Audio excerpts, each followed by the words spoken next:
here at Muscle in the Morning, and I'm Dave Palumbo, and today is Friday, May 24th, 2019. And let's find out what's going on in the world of bodybuilding and fitness. I like to scroll through my feeds the day after a big show because that always seems to be the time when you see the "everybody up on stage just lit a new fire underneath me" post. And last weekend's New York Pro is no exception, especially for the 2018 212 New York champ, Shaun Clarida. After a brief pit stop to check out the action last weekend, the GK Express is full speed ahead now, with the next stop being Vegas, according to his latest word we've heard from his camp.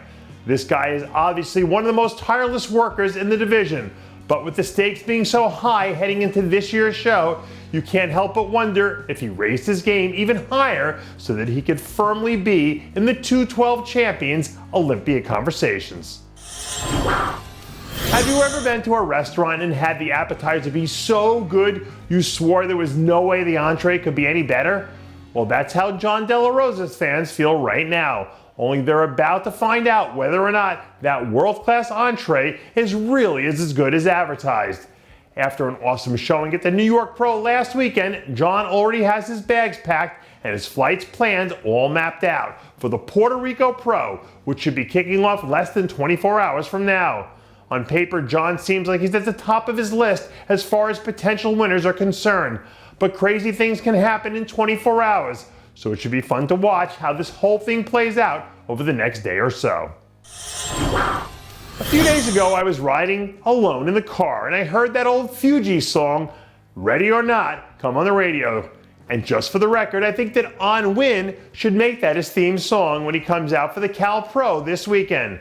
Tomorrow, the California native makes his season debut in a show that's been near and dear to his heart these last few years. For On, this show will all come down to conditioning. He has enough tools to work with that he can be a legitimate top 5 threat. So hopefully with a little bit of sweat and some well-timed theme music, he can go out there like a goddamn boss and show everyone in the building that he's there to take over.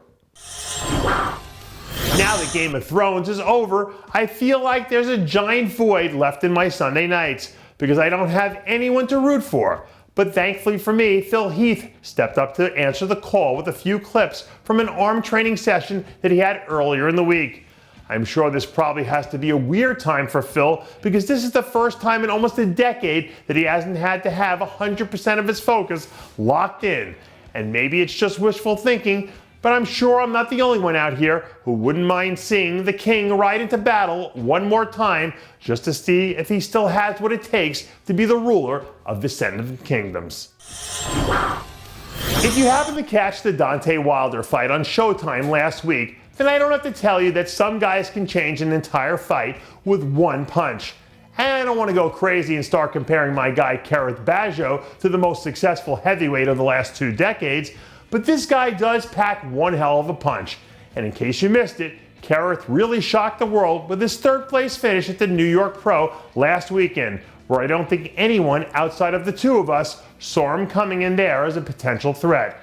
If you just look at how he stacked up against 2 of the best in the business there, it's obvious that he's got the tools to be a major force in this division. And once he unleashes the next power shot, I guarantee that it's going to be knock some people for a serious loop. And that does it for yet another edition of Muscle in the Morning. I'm Dave Palumbo, reminding you to always be true to your passions and make sure to follow us on Facebook, Twitter, and Instagram.